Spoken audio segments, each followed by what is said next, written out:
international efforts to broker a ceasefire between Israel and Hamas have suffered a setback, as Israel reportedly recalled its negotiating team.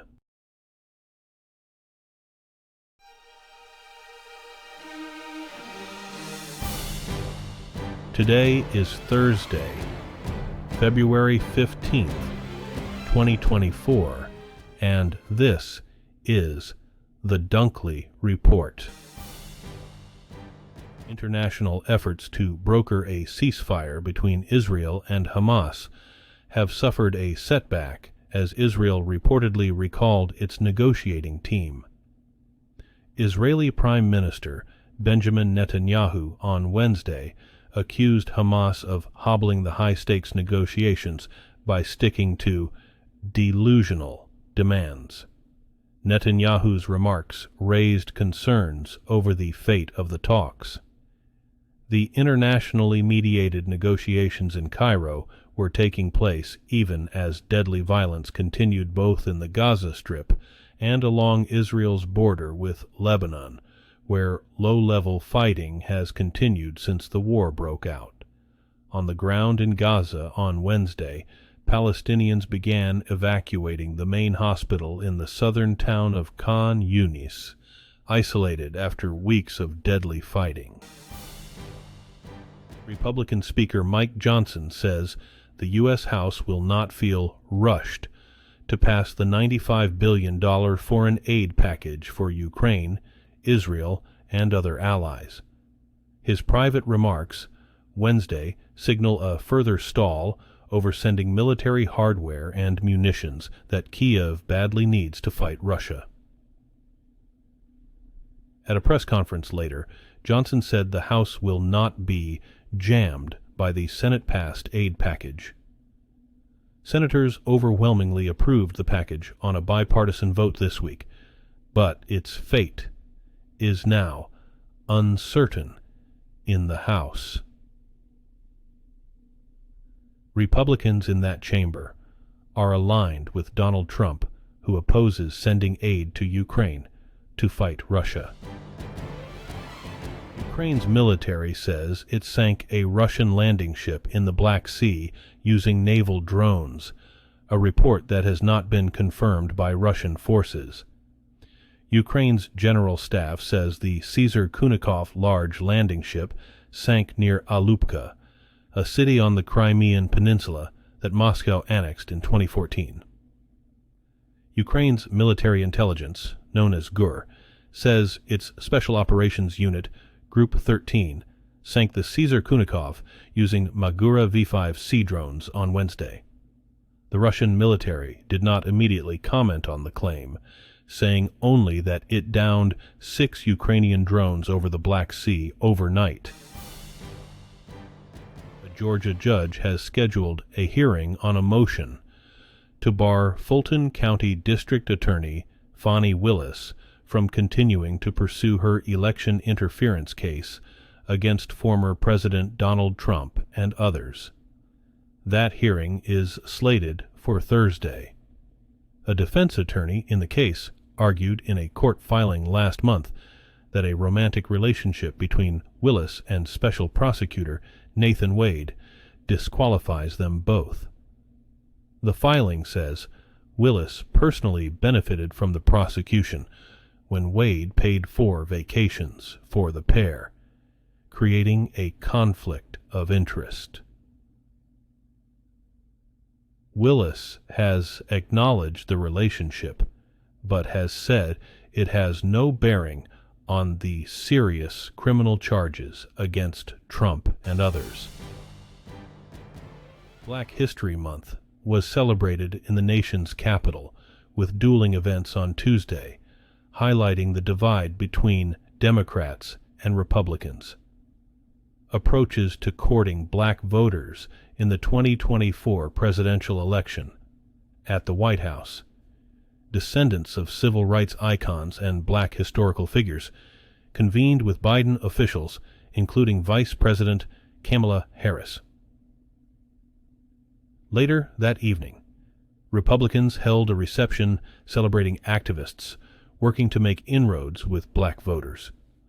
The two events highlighted where each party starts in its efforts to court black voters, who overwhelmingly have supported Democrats in an election when polls indicate the community may be more persuadable than in the past.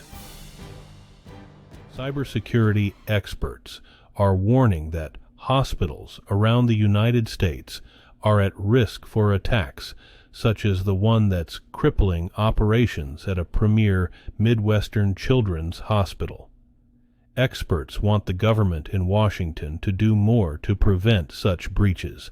Assailants often operate from American adversaries such as Russia, North Korea, and Iran, where they enjoy big payouts from their victims and face little prospect of ever being punished.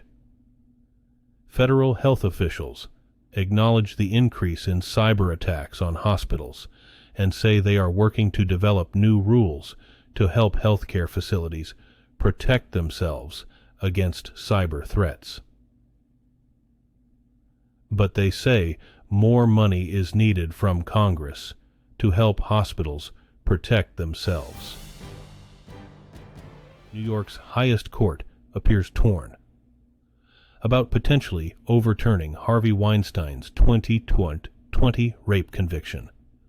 Weinstein's lawyers urge the state's Court of Appeals to dismiss the disgraced movie mogul's landmark Just Me Too conviction. They argue the trial judge, James Burke, trampled his right to a fair trial with pro-prosecution rulings that turned the trial into 1-800-GET-HARVEY. Weinstein, 71, was convicted of a criminal sex act for forcibly performing oral sex on a TV and film production assistant in 2006 and rape in the third degree for an attack on an aspiring actress in 2013. He was sentenced to 23 years in prison.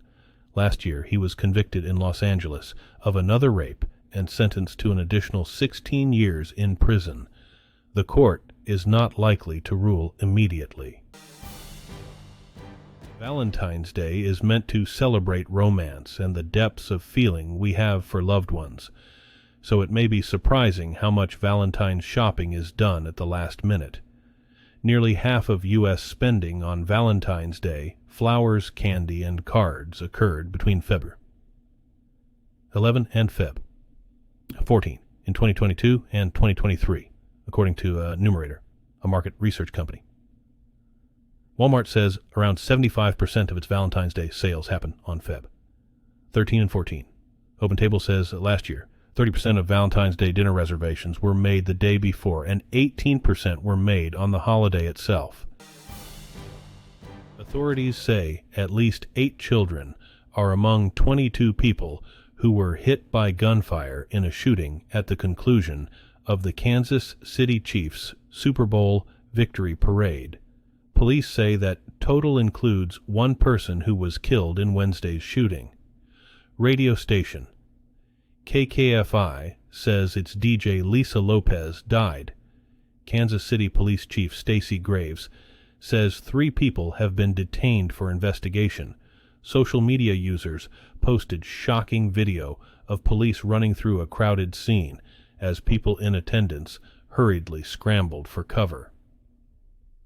A Chiefs official says players and coaches were on buses and returning to Arrowhead Stadium when the shooting happened.